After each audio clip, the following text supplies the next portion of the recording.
ఏం చేస్తున్నావు? పొద్దు నుంచి ఏం చేసినావు ఇవాళ? ఎండ కొడుతుంది, పోయలేదు ఆవులకు. నేను అందుకే వచ్చిన. మరి కోసినవా కోయలేదా ఏం చేస్తున్నావా అని? ఇక ఎట్లా ఆవులకు పచ్చి మేత లేదు, బోర్లు పోసలేదు. బోర్ మొత్తమే పోసలేదా మనది? కొద్దిగా పోస్తుంది నీళ్ళు, ఏం చెప్పమడిగా పోతలేదు. అంతేనా? పసలకు ఇబ్బంది అవుతుందా ఏమి? దాన బండి వచ్చిందా? దాన బండి వచ్చింది, దాన పోసుకున్నా. కొడవలు చిన్నగా ఉంది, సొప్ప తెగుతలేదుగా. పెద్ద కొడవలు అయితే బాగుండిపోవు దాదాపు బాబు. తోటలు ఎట్టున్నాయి? నీళ్ళు లేవు, తోటలు అంతా అంతకే ఉన్నాయి. దోస పిందెలు పడ్డాయా? దోస పిందెలు పడుతున్నాయి. పిందె పడుతుంది, గొడ్డ తోట పిందె పడుతుంది, దేశ తోట పిందె పడుతుంది. కానీ నీళ్ళు లేవు, బోర్లు పోయినాయి. నింగోస్తే రాదు మరి? పోయి పట్టు ఇక్కడదే నింగోస్తా దాదాబా.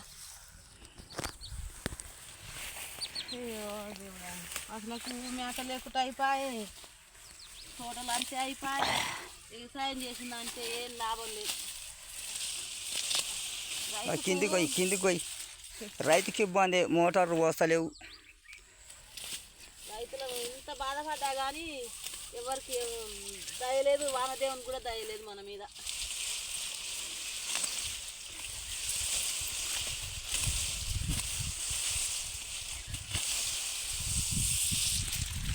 రెండు పైపులన్నా దింపినా బాగుండు. మరి 2 పైపులు దించే పోతాయి, చూడాలి. నేను పోస్తాను, సొప్ప మళ్ళీ వారాలి. మరి మనం వ్యవసాయం ఇంత చేసి ఎండిపోతే పెట్టే పెట్టుబడి కూడా వెళ్ళదు మనకి. ఇక రేపు దింపుదామా?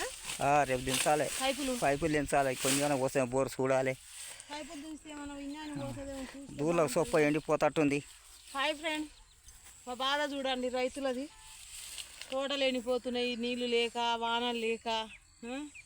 అన్నీ ఏవేవో వీడియోస్ చూస్తారు, రైతుల వీడియోలు మాత్రం చూడరు. లైకులు కొట్టరు, సబ్స్క్రైబ్ చేసుకోరు. ఇగో మాకు 10-12 గల బాలురు ఆవులు ఉన్నాయి.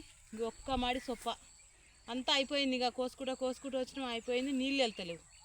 అసలు ఎట్లా బతికియాలనో ఏం కథనో ఏం అర్థమవుతలేదు అసలుకు. ఈ సొప్ప కోసికి ఒక్క మాడి, ఇది కూడా సగం అయ్యేపోయింది. వారం రోజులు మొదలుపెట్టిది సగం అయ్యేపోయింది. లైక్ చేయండి, షేర్ చేయండి, సబ్స్క్రైబ్ చేసుకోవడం మాత్రం మర్చిపోకండి ఫ్రెండ్. ఓకేనా? అసలు ఇంత కష్టం రైతులది మాత్రం ఎవరు రైతు లేని మనం తినే 5 ఏళ్ళు మన కడుపులో పోవాలంటే రైతు కష్టపడితేనే ఏదైనా.